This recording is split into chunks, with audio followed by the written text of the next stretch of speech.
Man, what a crazy week. David turned out to be like an EDP and also a murderer. Charlie Kirk was assassinated by a person who plays gay furry video games. So logically, I'm gonna be talking about Mario Kart World, obviously. So it's been like, I don't know, 3 months since this game come out or something like that.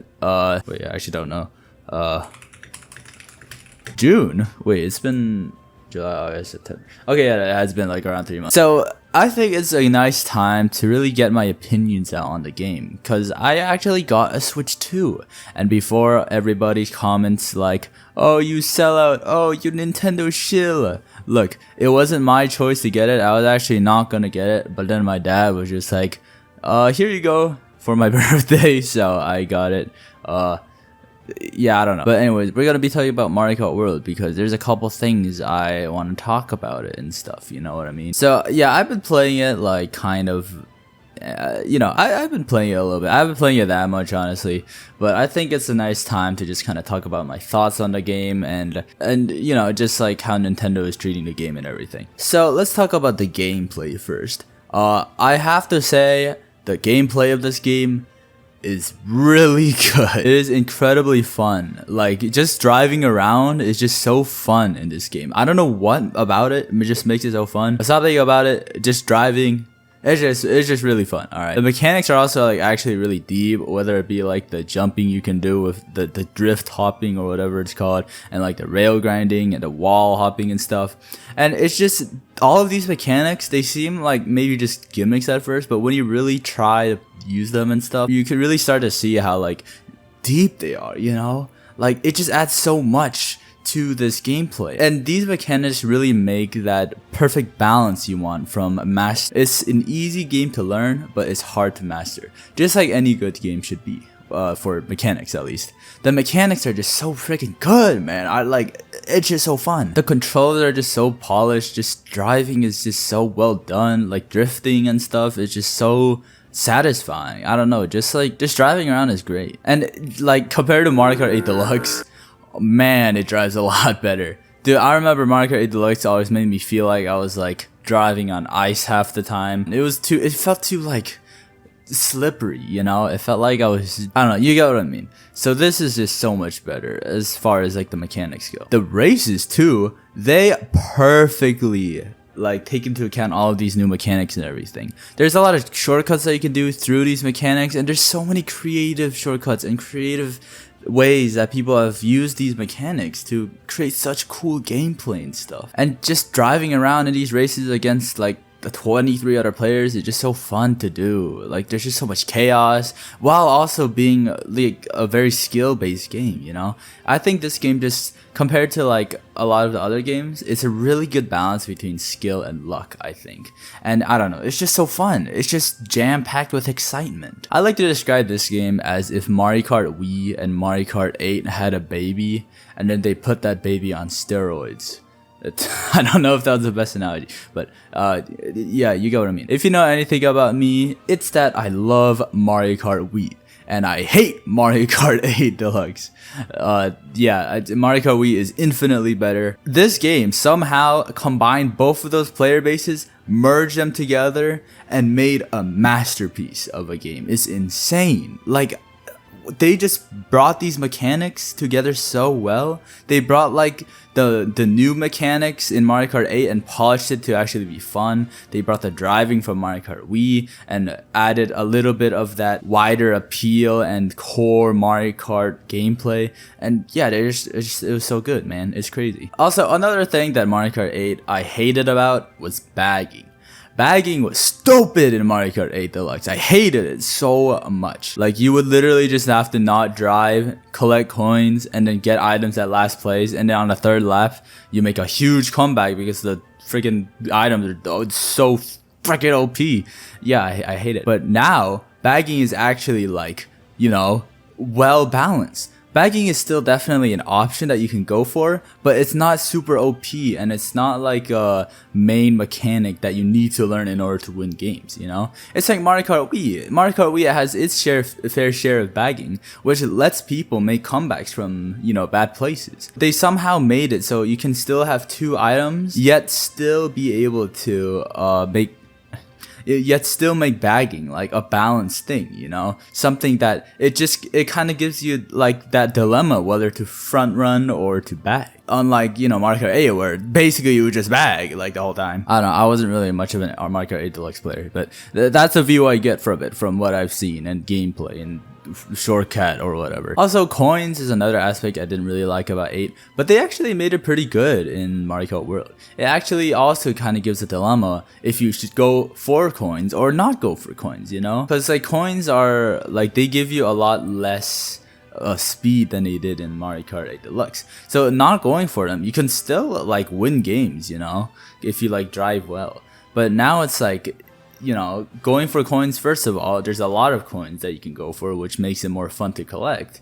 And second of all, it's like, you know, not a big deal anymore. It's just a small part of the game now, whether like compared to Mario Kart 8 Deluxe where it was a really big part of it, which sucked. I do have to say, items wise, it's like some of them are kind of dumb, like the ghost, coin block, blooper, it's the ice flower. Those ones are honestly like not that bad, and honestly the items I actually really like in this game.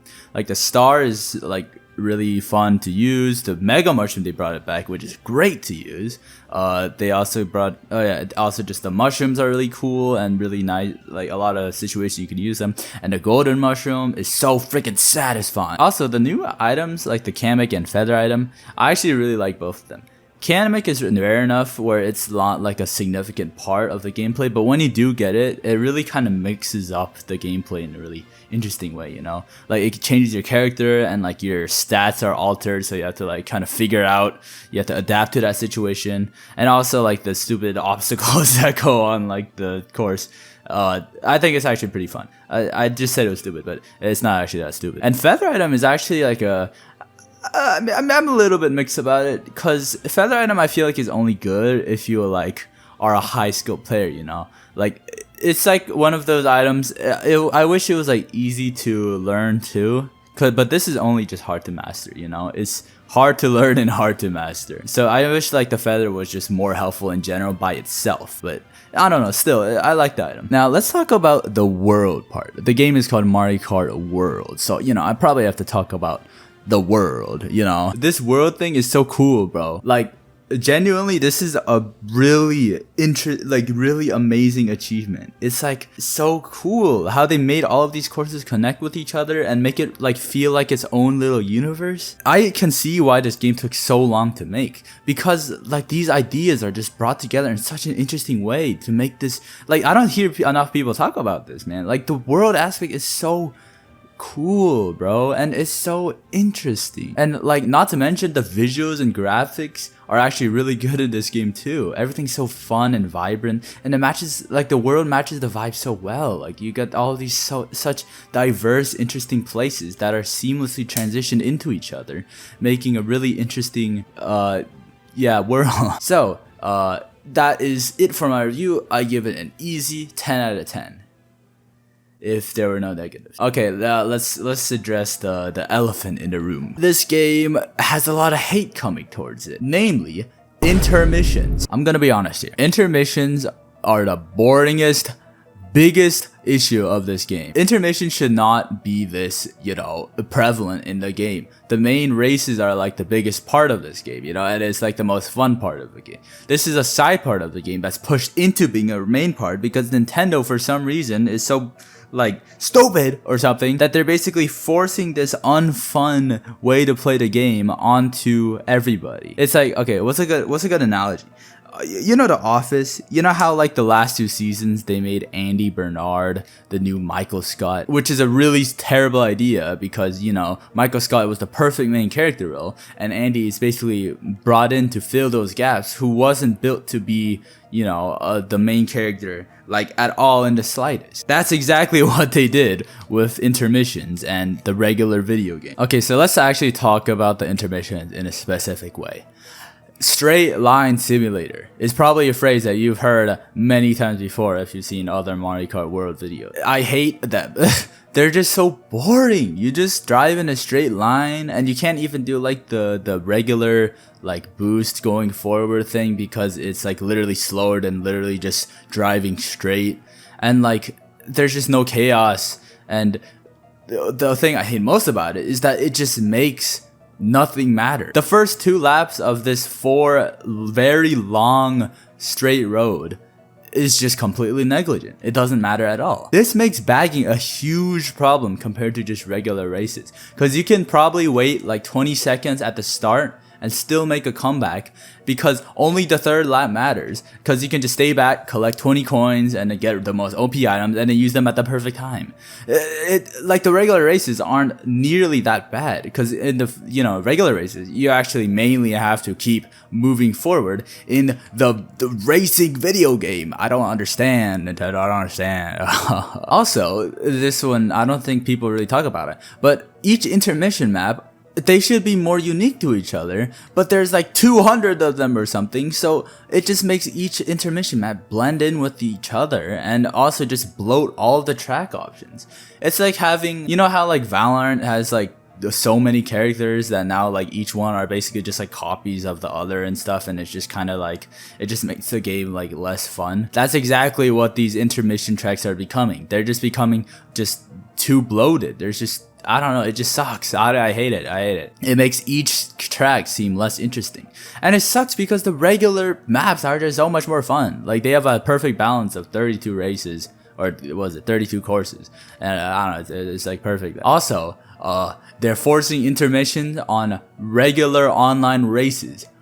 Why, Nintendo? Why are you doing this to us? I don't understand. Why on the regular courses? These are regular. They're supposed to be regular races. They're supposed to be versus racers that you compete with others to get VR and stuff. That's like the point of the video game. That's the point of these races. Oh my gosh, I need to get some water. Oh shoot, I dropped my water bottle. Oh my gosh, bro.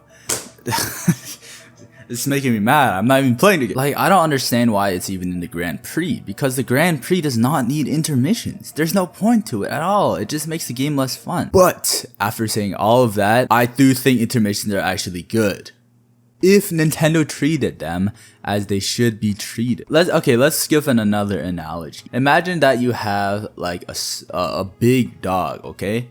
The dog is like pretty big. It's like a German Shepherd, and you're taking care of it, okay? Let's say you give the big dog a portion that a small dog would eat. Like, every day, their meals would be a small dog's portion. So intermissions are like the big, wait, are these the small? Okay, yeah, Nintendo is treating regular courses as if they are the big dog that you are malnourishing, because you're treating them as if they could be like a small dog. I don't know if that made sense. I don't know. Like, intermissions work in some aspects. In the open world part of the game, which I'll touch on later, like, it works so well. It makes it like such a bigger exploration part. You can explore so much more, and it really highlights like actually driving through like the intermission courses and then finding those big courses, and it's like, wow, this is sick, you know? It's like in Zelda Breath of the Wild, like, you're just on the roads and you're exploring and finding stuff. It's really fun, and then you find like a stable or like the Zora's domain or the volcano or whatever, and then it's like, wow, this is so cool. This is even grander. It makes this journey worth it, you know? I think I could work in the open world thing. It's great. And also, knockout mode is honestly kind of genius. Like, they implemented intermissions into gameplay through knockout mode, and it works perfectly. It makes it so it's not actually like bagging is a huge problem, because you actually have to make like, you know, you have to make it to the next line. You have to be the top 12 or 18 or whatever it is. It makes it so it's actually exciting, because you're fighting for first place still, and it actually, like, you know, it makes it more chaotic and stuff, because people are like actually like trying to get in front of you, because it's a racing game where you're trying to become first place. Like, it actually implements these intermissions into actual engaging, fun the racing. Like, it's great. So if they just got rid of intermissions on the Grand Prix, and most importantly on the regular race online races, just make like another game mode where you just have regular races versus like intermission ones. That is so much easier that way. Like, this game, if they did that, I'm being completely serious here, it would be at least 50% better. Like, it's like they're forcing like you to eat salad even though there's like a cake right next to you. you know? Like, you would obviously rather eat the cake, but they're just forcing you to eat salad instead. Like, nobody likes salad. Salad's gross, especially if you have like no dressing. I think Caesar salad dressing is pretty good. You know, like that vinegar dressing that like people eat. I don't know. I low-key think that vinegar dressing is kind of like mid. I'm not gonna lie. Like, it can kind of work if you have enough good stuff in the salad, but like Caesar salad, the Caesar sauce is just better, like in every way. It works in any other situation. All right, so now let's finally talk about maybe the most appealing part of this game, the open world. So the open world in this game, which keep in mind had probably the greatest potential to implement this amazing world aspect of this game, is so freaking lame, bro. Alright, so first playing this, I enjoyed driving around and checking out the different courses and going through the places and just kind of seeing out the sights and finding little collectibles and stuff for like the first 10 hours maybe, and then now it's just boring. Like, there's nothing keeping me from wanting to play more. There's nothing hooking me into this. You know how there's like a bunch of collectibles and stuff, like the peach medallions and like the question blocks on the floor and like the P switches and stuff. They got all that junk and whatever. First of all, you can't track them. I don't know. Did I mention that? I don't even know. You can't track them at all, which is stupid. Like, you just have to drive around and hope you get lucky and find one. And that makes like completing this game so impossibly difficult. It's stupid. It's stupid. Oh, but this problem wouldn't be that bad if you actually got rewards for collecting them, you know? It would be like the Korok seeds in Breath of the Wild or Tears of the Kingdom. Like, there's no indication to where they are, but like, you can find them, you know, like you can't really track them or anything, but you find them and you can get stuff. Why did I say stuff? Stuff that lets you like increase your weapon expansion and shields and whatnot. Like, that's so cool, you know, like, but like this, you collect one of these and then you get like a stamp or whatever. I don't even know what these are called, like the bumper sticker. Like, that's lame, bro. That doesn't add anything to the gameplay at all. Why can't they just do something like Breath of the Wild or Tears of the Kingdom? Here's some examples of what they could do. First of all, they could make it so you get some unlockables only through the Mario Kart World things that are really special in some way, you know? Like, you reach the top of Peach's castle and you get like a Peach Castle themed vehicle or something. I don't know, that's kind of stupid, but you know what I mean. Like, they could add some special rewards that you can't really find in other parts of the Mario Kart World thing. They could maybe make it so that you go faster for every question block you get. They can make it so you could spend peach medallions on a shop in the open world that you can drive to, maybe through like the vendors, and actually give you like, you know,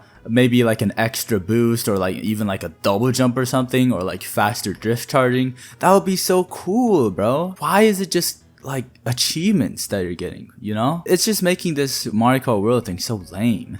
Oh, the time is 9:11. Like, it just has so much potential, but they just did not carry on that potential at all. The execution was so bad. Like, I still enjoy it, but it just had so much more potential to be better. And honestly, that's how I describe this game overall. A huge waste of potential. This game could have been one of the best Nintendo games. It had so much potential, and they can carry out that potential so easily. Yet they decide to basically force the worst parts of the game on us, and also just not fix the prevalent issues in this game, making this game so much worse than it could be. It's like Rick and Morty. Rick and Morty had so much potential, especially the first 2 seasons. They were amazing. They were probably the best episodes of television, even, I would say. But then they like made season 3 and it just messed up on their formula. They messed up on their core identity of what the show should have been. And that's the same for this game. They messed up on what the core identity of this game should be. And they still have time. They still have time to fix it. I don't know why I started that much, but they're not fixing it. And I don't know, it hurts my soul a little bit. So overall, I give this game like a 7 out of 10. The game is still great. I don't know, or maybe not great, but it's still good. You know, this game is really fun. I still like playing it and stuff, especially with friends and whatnot. But it could be so much better. It could be so much better. And just Nintendo just chooses to make this game worse. They have a masterpiece on their hands and they're basically painting over it and getting rid of the most important aspects of it. So there's an update. Now my whole video is negligent. Yeah, this is just gonna be a quick segment. I just have I feel like I have the need to just mention this really quick. New update fixed a lot of the problems about the open world as well as the online thing, and I think that's definitely a really good step in the right direction. However, me being able to play like 50% or maybe even 60% of regular races versus intermission courses is still not nearly enough. I want 100%. Or at least like 90 or something like that. The core identity of this game should not be to be playing intermissions at all in a regular phase. And also for the open world stuff, I really like how you can track where your P switches are and where your your other stuff is, the question blocks and whatever. I think those are really great changes. But it still doesn't solve the problem that open world is still kind of boring. You just drive around doing whatever. That's all you do. There's nothing making me want to keep playing the game still, except getting a completely like useless achievements and stuff. So yeah, that's all I want to mention. This video is long enough as it is. I don't want to give like a nuanced opinion on everything. All right. So yeah, sorry for like the lack of uploads and stuff. I've low-key been hard working on my default video. Also, I've been kind of busy with school and stuff. Yeah, I know that, like, literally every YouTuber says stuff like that, but yeah, that is what happened to me. All right, real life stuff happened. YouTube is not my life, thankfully. But I hope you enjoyed this little upload. I don't know how, like, probably not gonna be a very high effort video. I just low-key wanted to like hard rant about this game. Sorry, I forgot a little heated there. But yeah, that's my opinion. Yeah. Subscribe if you haven't seen my videos before, and subscribe if you have seen my videos before. That's like the contractual YouTuber obligation thing, right? You just say subscribe. Yeah. Bye.